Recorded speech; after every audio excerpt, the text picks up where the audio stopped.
Premier লিগে আজকে আসলে রাতে যে ম্যাচ হয়েছে সেখানে সবচেয়ে বড় সুবিধাটা আদায় করে নিতে পারে Manchester City. Brighton and Hove অ্যালবিয়নের সঙ্গে তাদের ম্যাচ, এবং এই ম্যাচটা জিততে তারা লিভারপুলকে টপকে যাচ্ছে। এবং নিশ্চিতভাবে এই ম্যাচটা খুব একটা সহজ হবে এটা বলা যাবে না, কারণ সিটি কিন্তু ব্যাক টু ব্যাক ম্যাচ খেলছে।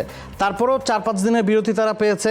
তবে একটা জিনিস তাদেরকে খেয়াল রাখতে হবে যে রোটেশনটা তারা কিভাবে করে, কারণ আজকে ম্যাচ খেলার পরে তাদেরকে আবার শনিবার রাতে ম্যাচ খেলতে হবে। তো ওই ধরনের স্পেসটা কিন্তু তারা পাবে না। হ্যাঁ, ব্রাইটনের অনেক প্লেয়ার ইনজুর্ড, তাদের কমসে কম 8 থেকে 10 জন প্লেয়ার ইনজুরির কারণে খেলতে পারছেন না। তো ম্যানচেস্টার সিটিকে রোটেশনের দিকে নিশ্চিতভাবেই মাথায় রাখতে হবে। রদ্রিকে আজকে পেপ গার্দিওলা খেলাবেন কিনা সেটা একটা বড় প্রশ্ন আছে। রদ্রি বিশ্রাম চেয়েছেন, আবার রদ্রি ছাড়া ম্যানচেস্টার সিটি যে অন্যরকম সেটাও সবারই জানা। তো অনেক কিছু ক্যালকুলেশন করেই কিন্তু এই ম্যাচটা তাদেরকে খেলতে হবে। তবে ব্রাইটনের সাথে তাদের রেকর্ডটা ভালো, শেষ 13 ম্যাচে 11টা ম্যাচ তারা জিতেছে। অ্যাওয়ে ম্যাচ আরেকটা জিনিস কিন্তু ক্রুশাল, যেই 5টা ম্যাচ বা 6টা ম্যাচ ম্যান সিটির বাকি আছে, আগামী 5টা ম্যাচের মধ্যে 4টা ম্যাচই তাদের অ্যাওয়ে ম্যাচ, সেটার একটা ধকলও নিশ্চিতভাবেই থাকবে। ব্রাইটনের সঙ্গে এর্লিং হল্যান্ড খেলছেন না, ফিল ফোডেন এবং জন স্টোনস দুজনই ফিট হয়ে দলে ফিরেছেন। কিন্তু দেখার বিষয় যে ম্যানচেস্টার সিটি আসলে ব্রাইটনের মাঠে গিয়ে রেকর্ড ভালো হতে পারে, কিন্তু ব্রাইটনের মাঠে গিয়ে জিতে আসা আসলে খুব একটা সহজ কাজ নয়। গেল মৌসুমেও একটা ম্যাচ তারা ড্র করেছে। এবং এই হচ্ছে ম্যানচেস্টার সিটির বাকি ফিক্সচারগুলো, যেখানে তারা Nottingham Forest, Wolves, Fulham, Tottenham, West Ham তাদের সঙ্গে খেলবে। নটিংহ্যাম ফরেস্ট, উলভস, ফুলহ্যাম, মানে ম্যানচেস্টার সিটিকেই আপনি যখন বাকি ফিক্সচার দেখবেন আপনার ম্যানচেস্টার সিটিকেই বোধহয় এগিয়ে রাখতে হবে, তাই না? নিশ্চিতভাবে আপনি যদি পয়েন্ট টেবিল দেখেন, তারা যদি তাদের ম্যাচ জিতে তারা আইপিএল জিততে যাচ্ছে। এবং শেষের দিকে ম্যানচেস্টার সিটির রান সবসময় ভালো, গেল 4-5 বছর যদি আমরা দেখে থাকি, তো তার পয়েন্ট হারানোর সম্ভাবনা আসলে কোন জায়গায় আছে?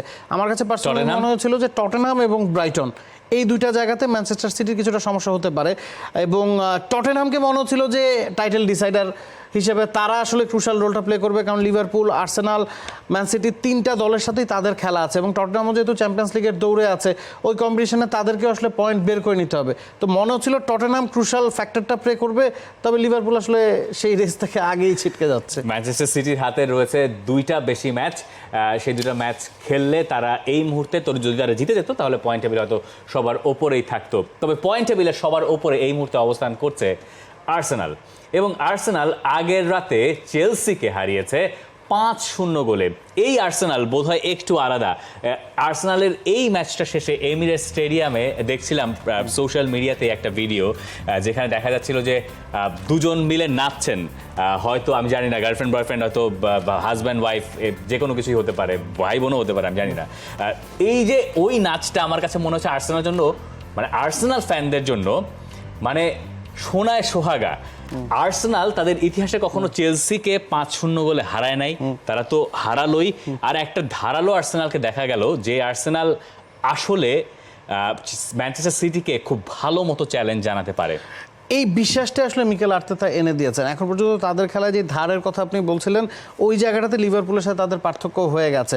ইউর্গেন ক্লপের লিভারপুল জিততে পারে, বা তারা তাদের সর্বস্বটা দিয়ে খেলছে, শেষ মুহূর্ত পর্যন্ত লড়াই করছে, সেটা যেখানে আমরা বুঝিনি। আর্সেনালের খেলায় এই জিনিসটা স্পষ্ট যে তারা এখন টাইটেল জয়ের ব্যাপারে নিজের অন্তত বিশ্বাস করে, এবং নিজেদের সর্বোচ্চটা আসলে তারা দিয়ে খেলছে। কাই হাভার্টস কি দুর্দান্ত খেললেন, চেলসির সঙ্গে 2 গোল করলেন। আর্সেনালের বাকি ফিক্সচারগুলো, সেগুলো যদি আমরা দেখি, আর্সেনালের জন্য পরের ম্যাচটা খুব বেশি গুরুত্বপূর্ণ। চেলসির সঙ্গে ম্যাচ তাদের হয়ে গেছে, টটেনহ্যামের সঙ্গে ওই ম্যাচটা আমার কাছে মনে হয়েছে যে সবচেয়ে ট্রিকি ম্যাচ। এবং শেষের দিকেরগুলো কিন্তু টটেনহ্যামের সঙ্গে যদি আর্সেনাল জিততে পারে অ্যাওয়ে ম্যাচ তার উপরে, তাহলে বোধহয় আমরা আর্সেনালকে বলতে পারি যে আর্সেনালের এই টাইটেলের যে রেসটা আর্সেনাল শেষ পর্যন্ত টিকে থাকে। আমরা লিভারপুলের শেষ ফিক্সচারগুলো দেখেছি, ম্যানচেস্টার সিটির শেষ ফিক্সচারগুলো দেখেছি। আর্সেনালের ক্ষেত্রে মনে হচ্ছে যে তাদের যেই ম্যাচগুলো বাকি আছে সেটার কঠিন তুলনামূলক লিভারপুল বা ম্যানচেস্টার সিটির তুলনায়, কারণ টটেনহামের সাথে তাদের অ্যাওয়ে ম্যাচ, ম্যানচেস্টার ইউনাইটেডের সাথেও তাদের অ্যাওয়ে ম্যাচ, এবং ঘরে এবং বাইরে খেলার যে পার্থক্য আছে সেটা আর্সেনালকে নিশ্চিতভাবে ভুগাতে পারে। তবে টটেনহামের সাথে আপনি যে কথাটা বললেন আমি 100% অ্যাগ্রি করি, যে টটেনহামের সাথে যদি তারা অ্যাওয়ে ম্যাচ জিতে যায় এবং টাইটেল রেসটাকে যদি আরেকটু স্ট্রেচ করতে পারে, ম্যানচেস্টার ইউনাইটেডের সাথেও তাদের পক্ষে থিয়েটার অফ ড্রিমসে গিয়ে জেতা সম্ভব, যদি ওই পর্যন্ত তারা এটাকে এক্সটেন্ড করতে পারে। এবং অন্য কোনো দিকে ব্রাইটনের সাথে বা টটেনহামের সাথে যদি ম্যানচেস্টার সিটি কোনোভাবে পয়েন্ট হারায় এবং তারা যদি শীর্ষস্থানটা ধরে রাখতে পারে, সেটাও একটা বাড়তি অনুপ্রেরণা হিসেবে কাজ করবে। For more updates, subscribe to our YouTube channel and click on the bell icon. Follow us on Facebook and Instagram. Download T Sports app to enjoy exciting games and highlights. Visit tsports.com.